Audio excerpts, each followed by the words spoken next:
Can you give me sort of a rundown of like what was your journey into entrepreneurship? Sounds like you got started 2 years ago. Yeah, I mean, I've dabbled in entrepreneurship before. Like maybe 5 or 6 years ago, I built a cryptocurrency trading app, which actually was quite profitable for a time, but there's some founder disagreements. And I about 2 years ago, I kind of got more inspired into it again. Basically, I just kind of got tired of work, really, like working for an employment, a 9 to 5, and I wanted to kind of do my own thing. And what really appealed to me was kind of the indie hacker space. Like rather than going out, finding a co-founder and raising VC money, I like the idea of what Peter Levels is doing, which is just build something cool, try to sell to people, stay small, stay lean, and like have a lifestyle. Um, and so that was about 2 years ago. And then I started listening to all these podcasts, read some books, ideated on like what type of entrepreneurship I wanted to do and things like that. And then in 2024, early 2024, I finally quit my job and jumped into the whole entrepreneurship thing wholesale. And I started launching some apps. I was really excited about let me go like build these profitable bootstrap apps, and I'll just make a lot of money. And it's going to be great. And they all failed miserably. I had launched like two or three of them, and I learned so much about how hard it actually is to build something from zero.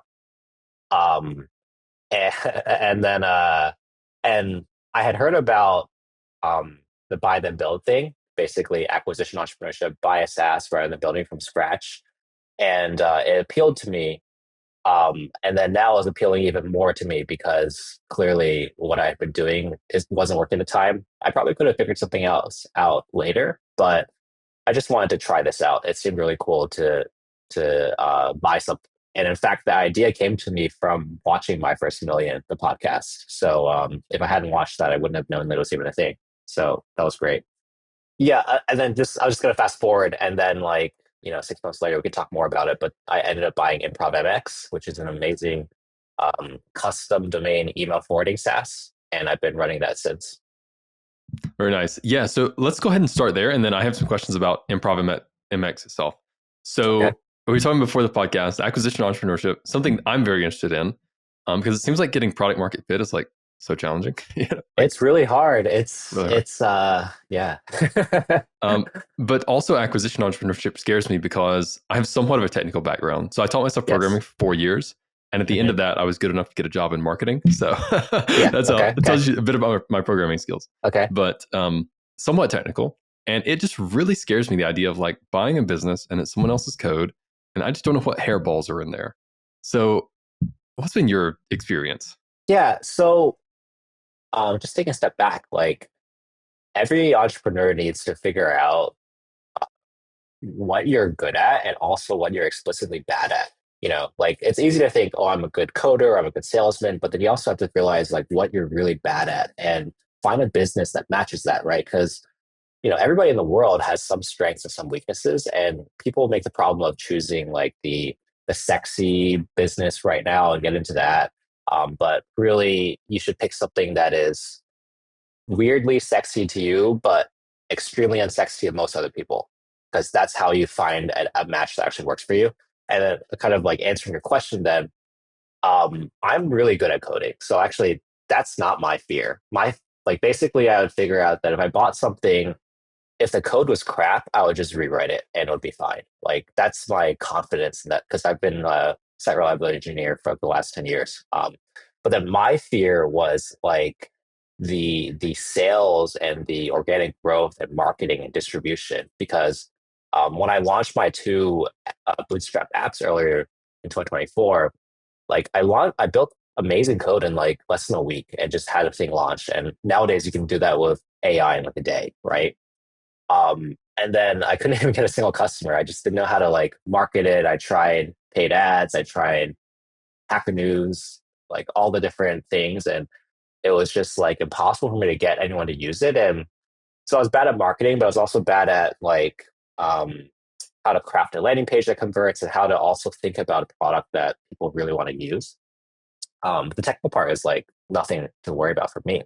So when buying something, like my nightmares while I was like thinking about buying these companies wasn't like, oh, the code might crash. It was really more, I'm going to buy this thing and suddenly users are going to start churning, and then I'm going to not going to know what to do, and it's just going to keep going downhill from there.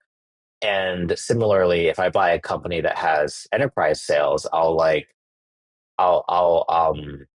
get in emails with these founders, and then we'll have like a video chat, and they're gonna be like, "Oh, this guy doesn't know his shit," and immediately leave. Right? Those were my big fears. So it's funny we have different fears, uh, and I don't know, where do you want to go with that? I'm really curious as to whether any of those fears any played out, or if they did, how you handled it. So I think that was where I was trying to go. I bought a business that had the highest probability of me being okay with those fears, of me being okay in those negative outcomes. So basically, I bought a business that was very technically complex. So ImprovMX is like complex email forwarding. There's all this like encryption and domain authority and reputation and just like all this stuff that is actually really complicated. And in fact, I've never really managed an email server in my life before. But because my experience is SRE, like it's stuff that I can just pick up really, really quickly. I just read some documentation. It's like, all right, good, done. Um, and so the difficulty of the business is that it's very technically complex, and that's my strength. So good match there. And then on the other hand, my weaknesses that I just described, this business is almost ideal for a technical founder who doesn't know how to sell, because it's one of those like ideal SaaSes where it's like you build a good product. If you build it, they will come. We all know that that's like a fake saying, because it doesn't really happen that you build something and people magically find it and start coming. But it is almost the case for ImprovMX, because they built it like 10 years ago. And in if someone's going to handle your email, you want it to have a lot of reputation. You can't just launch in a weekend and expect anybody to really trust it because it's your email, right?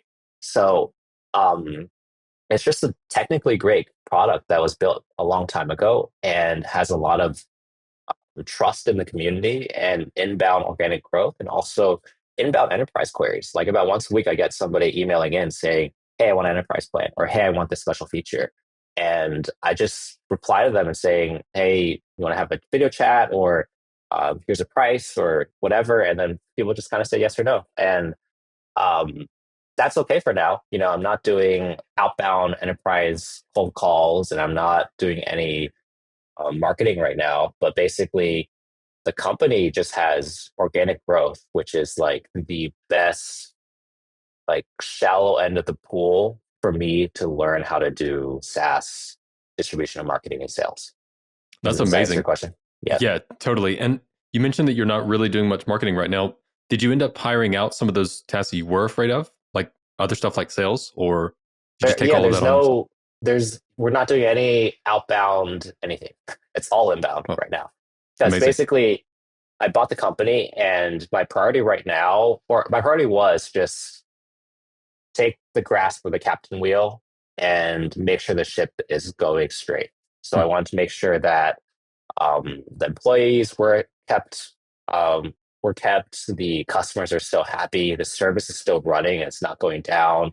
There aren't um, random attacks on our service, and dealing with compliance and tax of moving the company from Europe to America. So a lot of that stuff of just like getting the ship going straight.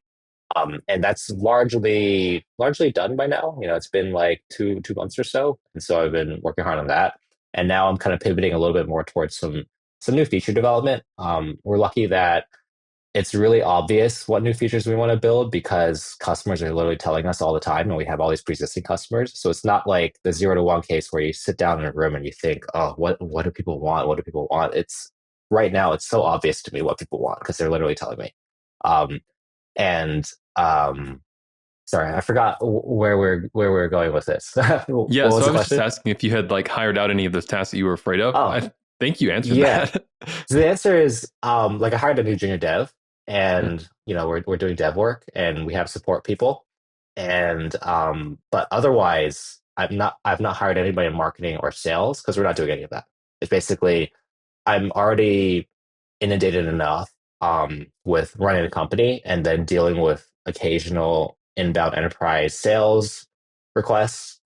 So that's already enough. I think maybe when I get the feature set to somewhere that I'm really proud of, maybe like in a half a year or so, then maybe I'll look into hiring someone in sales. But even then, though, I feel like at this point in the scale, the other people like talking to a technical founder on the other end. Like it's really nice that someone's going to be able to call for me and we're speaking like APIs and email domain authority and stuff like that, rather than them talking to some non-technical sales guy who will then relay things to me, this chain. So it's not going to scale forever, but for right now, it's actually working quite well. That's amazing. And with the acquisition, so let's kind of go back to when you were looking to acquire. Um, Yeah, you already talked about a little bit of sort of what stuck out to you about this business, that you thought it was maybe strong technically, had some inbound that would kind of give you the shallow end of sales and marketing, which is great. yeah. Like that's perfect. I think you should write the textbook on SaaS acquisition. Yeah, Um, I'm planning to write more about that, honestly, please because do. there's a lot of stuff out there about like buying laundromats and lawn service and things like that, but there's very very little information out there about being an engineer and buying a company and going into the CEO marketing sales role, which is exactly what I did.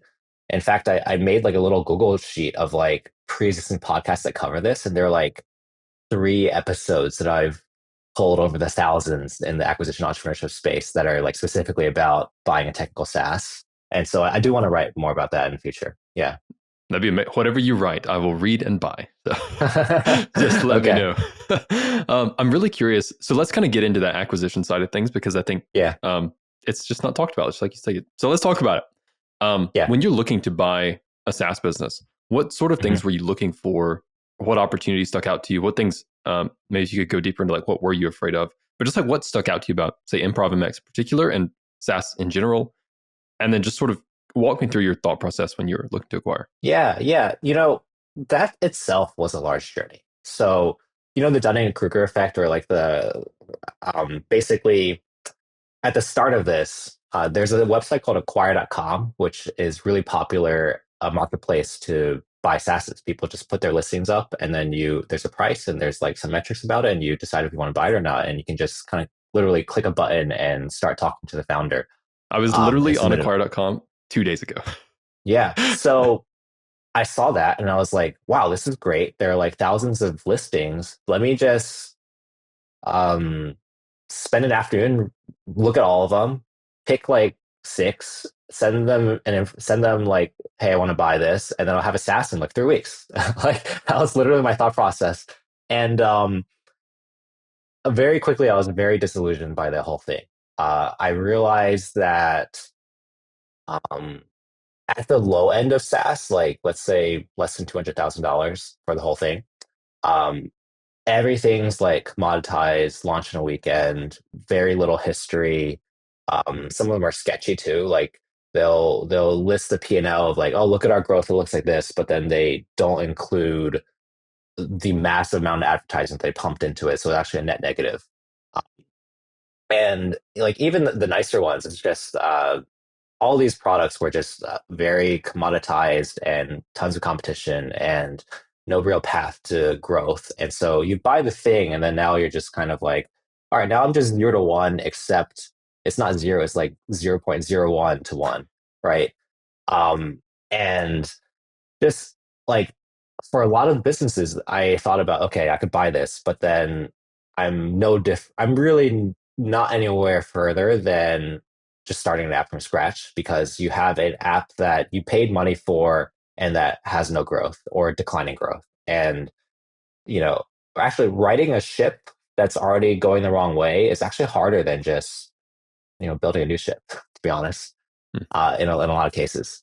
So um, that was like the initial kind of uh, trial of disillusionment.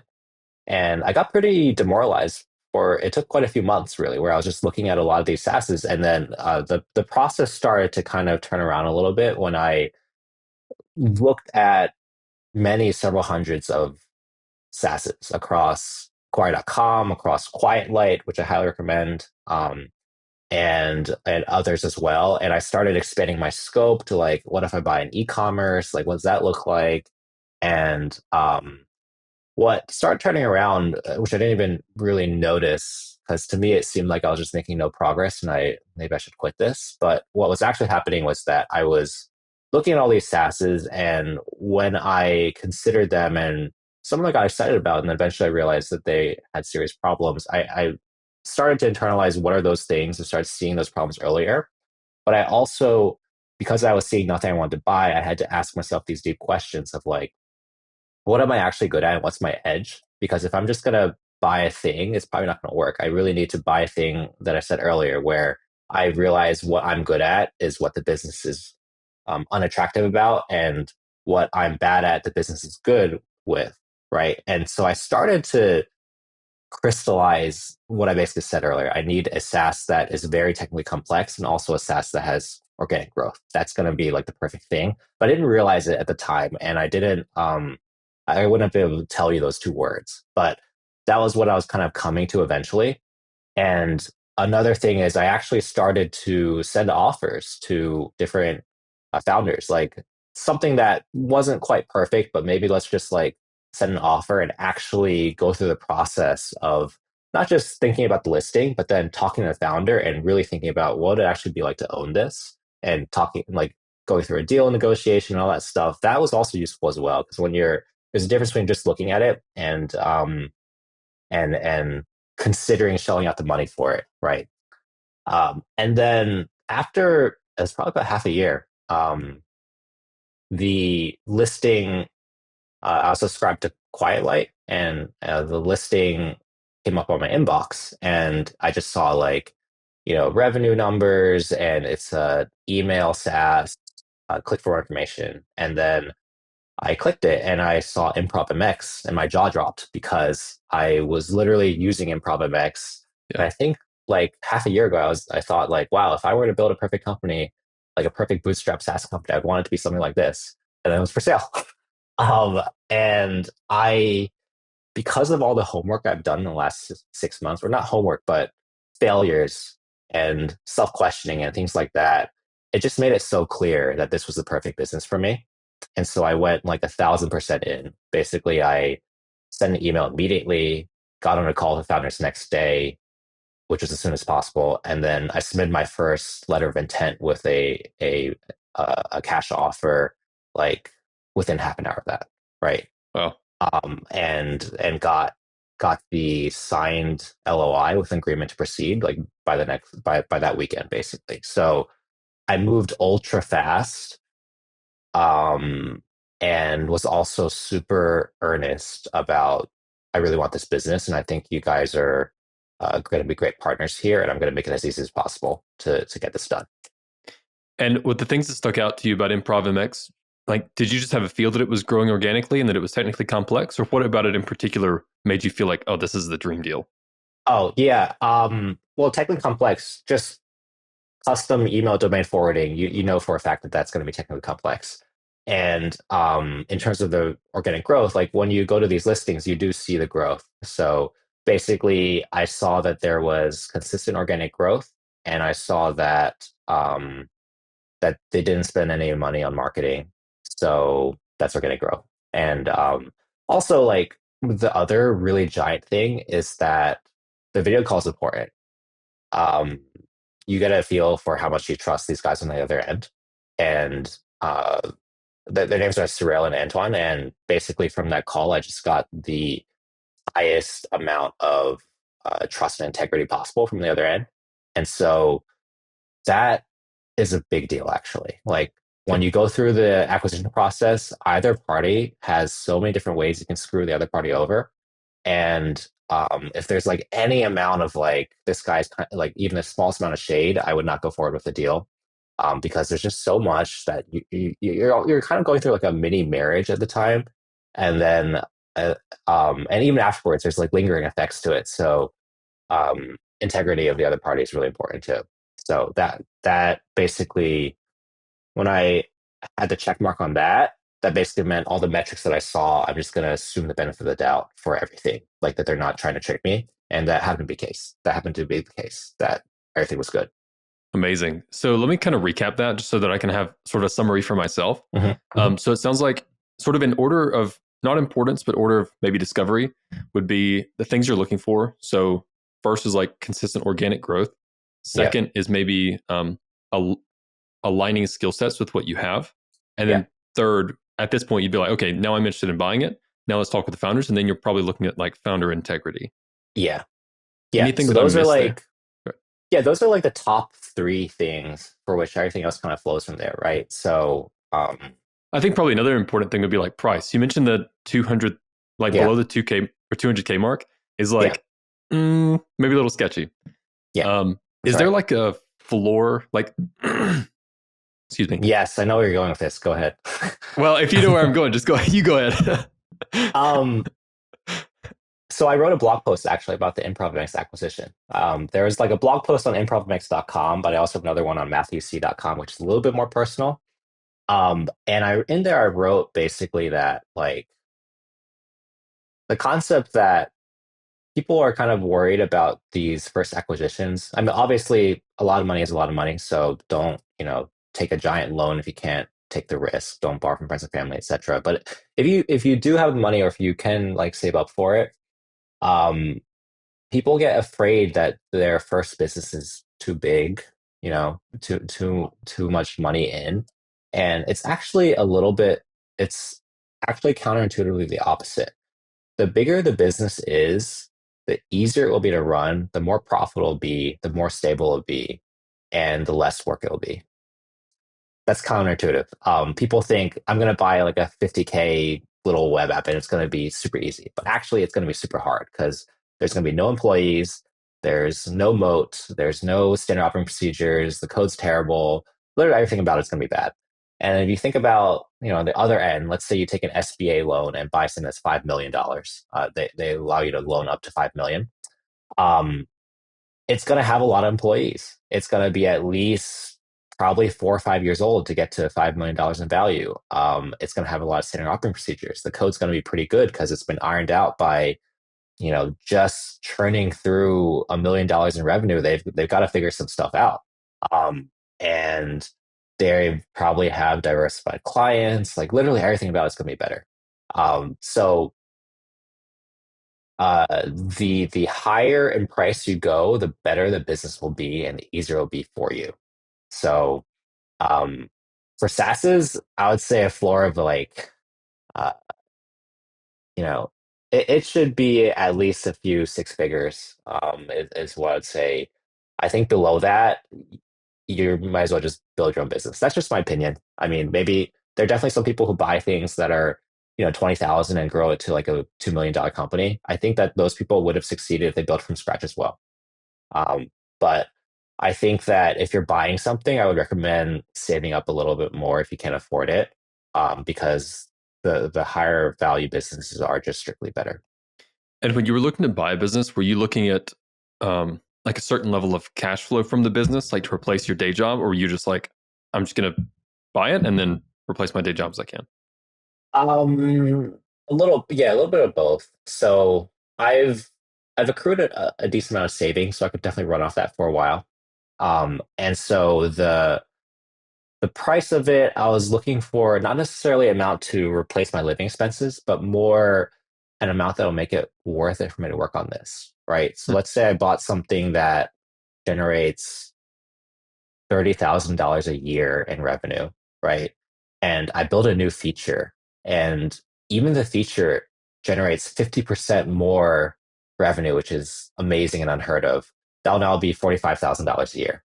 And so how motivated am I to make this worth it? So in that sense, it's kind of similar, but basically I need the revenue of the business to be at least some meaningful fraction of what my market salary would be, so that like my efforts will kind of return in that way. So it's similar to replace my day job, but I look at it a little bit differently than that. Yeah. Okay, that makes total sense because I think you are right about that. Where like some things are just not worth our time, especially as people get like higher up in the income brackets. Yeah. It's And like, it's a trap. It's a trap, really, because like entrepreneurship is amazing for some people, right? Like the way my mind works, I don't think I can work for people anymore. And so this is like the best thing that's ever happened to me. Um, but I was kind of in a trap for many years where like my salary just kept rising and rising and rising, and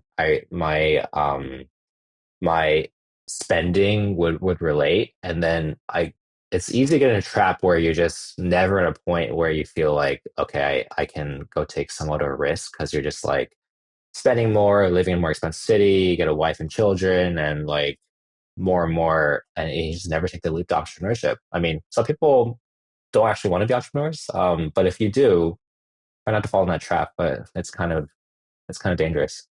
Hmm. Wise words. And I think that's probably all the questions I had as far as acquisition. However, I'm really curious. So I think even in this space, I don't even know the right questions to ask. So Yeah. is there anything that I should ask you about acquisition? Oh, don't even know the right questions to ask. I felt the same way. In the beginning, I was like, okay, I'm going to be an acquisition entrepreneur, and I've never bought anything, and I've barely even launched anything. I don't know the right questions to ask to the other seller, right? And I don't even know where to even base my multiple. Like, if the company makes 50K a year, what multiple will I pay for the whole thing? I don't even know like where to go with that. Is it 2x or is it 6x? Is it 10x? Like, how do I, why are SaaS's a higher multiple than e-commerce's, and why is this particular e-commerce selling at 5x? It's like completely a black box to me. Um, and uh, the way I solve that, I'm not really answering your question because you're asking me what questions to ask, and I'm answering you basically. I also didn't know the right questions to ask, and the way that I kind of got through that was um, just going through the process. Actually, like I can read as many books and watch as many podcasts, but the real experience, and also specifically the experience specific to you, right? Like I could watch a podcast about someone buying a laundromat, which might give me some information, but I really need to try to buy a SaaS and like just start, like submit an offer. You can do that and you don't actually have to go through with it. Submit an offer and see what the seller says, and like realize, oh, you were totally off base on your price. Like they were asking for way more. Or maybe they say yes immediately and you're like, okay, I offered too much. Um, it's like, just that's an example of like, you kind of just got to do it. It's a lot of entrepreneurship. You just need to do it. And then the questions are going to be so obvious to you because you'll literally be like, okay, I don't know what to do right now. Let me go ask this question to a relevant person. Hmm. Well, this feels like a stupid question on my end, but Okay. what about funding for SaaS acquisitions? So Yeah. we're both fans of Walker Deibel, Yeah. Buy Then Build, for anyone who's not familiar. Great book.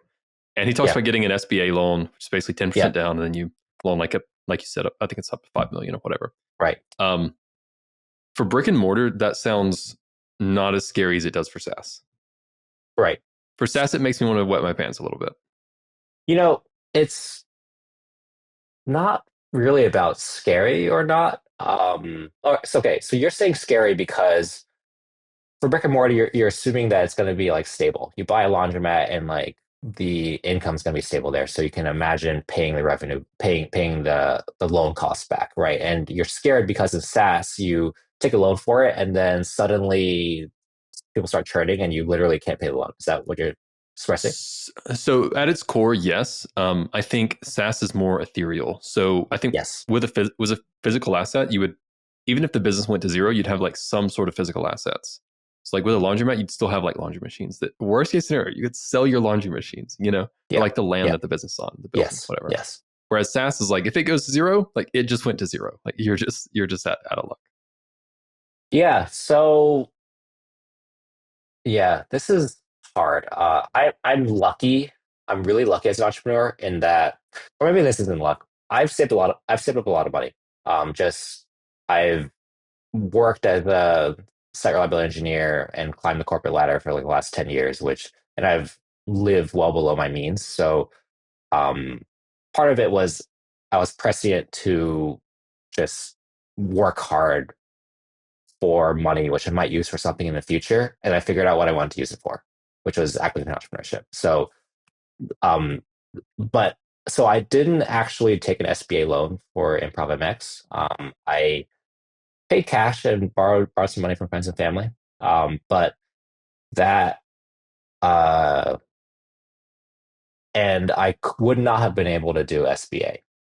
So basically, even if I wasn't afraid of those things, SBA typically takes a while, like 2 or 3 months or something. And also, they don't like SaaS that much. When you're doing SBA, you're dealing with a lot of literally brick and mortar banks, and they understand brick and mortar companies. And actually, the vast majority of them will just not even talk to you. They'll be like, "You want to buy a website? Like, what do you mean?" And there are ways to do it, right? There are like a few different kind of like SBA brokers out there that know the specific bank managers that know SaaSes. And so you work with these brokers and they'll put you in touch with those people and you'll make it happen. But that's I still couldn't do it because it's going to take a while, so I'll make my deal less competitive. And also, SBA intrinsically is less competitive than offering an all cash offer. And they're going to need like more down, right? You can't do 10% down and get 90% of the leverage. For SBA, you probably need to do like 40% down or 50% down or something just for them to trust it because they're going to look at like the loan to coverage ratio, the like loan to coverage ratio, basically how much money you're making and how much revenue there is. And because SaaSes tend to trade at a higher multiple, therefore they're going to be like, hey, well, you're paying a lot for this revenue, right? So you're going to need to put more down in order for us to consider this safe because they're going to compare it to like a brick and mortar numbers, right? So yeah, so basically SBA is hard, and for SaaS, it's hard to do as well. I feel like I actually submitted an offer for one guy, and I offered um, asking price and SBA because he was already SBA pre-approved. And I said, if the SBA doesn't fall through, I will pay all cash for this. And so that's like effectively the same as all cash. And the guy took someone else's offer. Like even that wasn't enough. Like the smell of SBA was already like making my deal much less competitive than all cash. So for competitive SaaS deals, SBA is just not going to work. Like people are going to come in and buy the thing and away from you. So, but I think for where SBA might work and where I might actually do it for my next deal is if I find a large off-market deal. Basically, I intend for my next SaaS purchase to be a large company that I reach out to myself. And it's going to be way different than just, hey, I'm a new budding acquisition entrepreneur. Do you want to sell? It's going to be like, hey, I bought this thing. Look at all the information I released about buying companies and I did it successfully before. I'm offering you this much and we're going to do an SBA. It'll be closed by this date. And just like the confidence that I exude from having done through this process means I should be able to just present a much more compelling offer. And I think in that situation where I'm not in a competitive bid war with other people, I think I could swing an SBA where I'll find the right bank and I'll find the right business and I'll link them together and say we're going to do it in this time frame and then make it happen. But it would be difficult otherwise. So Hmm. that was a long tangent to say that SBA is hard to do for SaaS and it might be impossible for first purchases. And I ended up saving money and putting that in. Hmm. That's basically my answer. And then you mentioned buying another SaaS. When's that on your docket for? Are you looking to do that this year, next year, never? Definitely not this year. Oh, Maybe next year, or maybe the year after. But basically, I would need to either hire or promote one of my pre-existing guys to be a general technology manager for the company, so that I could be basically fully out of it, only making high-level business decisions. Because there's no way that I can run a second business and this one at the same time. So once I get to that point, then I'll be looking. Yeah, I'll be looking. I gotcha. definitely want to do the Holdco route. Like my uh, entrepreneur idol is not Elon Musk or Steve Jobs. It's actually Andrew Wilkinson. I don't know if you know him, but he's basically like Berkshire Hathaway of online businesses. So he like buys SaaSes, buys e-commerce companies, and just grows them, installs an operator, goes buy the next one, and is never really no longer in the day-to-day workings of things. Hmm. Very interesting. No, I'll have to look into Andrew. You said Andrew Wilkinson? Yeah, Andrew Wilson. Andrew Wilkinson. He's pretty famous, so you should be able to find him. Okay. I feel like I've heard the name at some point, but I'm definitely not familiar with who he is. And yeah, so all of that's amazing. You answered a lot of my questions as far as acquisition entrepreneurship. Um, Yeah. I know we're pretty much running out of time here. So I'll ask one more time. Are there any other questions I should ask or anything that you wish you had known about acquisition before we hang up here? Yeah, I'll just summarize again. Like the biggest thing about entrepreneurship is just figure out what you're good at and what you're not good at and find a business that matches. I think everybody in the world can find that. And it's actually not as easy as like, oh, what's my current job? And what does my current job do? That must be what I'm good at. It actually takes a lot more soul searching. And in fact, like trying to launch a business where you do the thing you think you're good at, and then you really realize what you're not good at.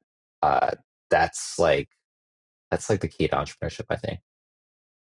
Well, amazing. I know we're running out of time. I have so many questions about your current business, but I guess we'll have to save this for another episode. Oh yeah, I'd be happy to come back on and we can talk about current business. We didn't, yeah, you're right. We didn't get into that, like, how I'm growing it right now and what running it is like, and also like how to take the reins of a new technical product that is in a foreign code base, right?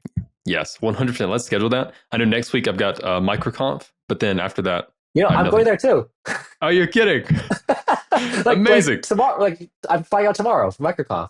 Okay, I fly out Sunday, so I will see All you right, there well, then. I'll see you there. I'll see you there, man. Awesome. Well, cool, man. That's super cool. Well, Matthew, thanks so much for being on. If people want to follow you more, get in contact, see what you're doing, where should they go? Yeah, I have a Twitter. It's let's see, it's at Matthew Tse underscore. That's my Twitter.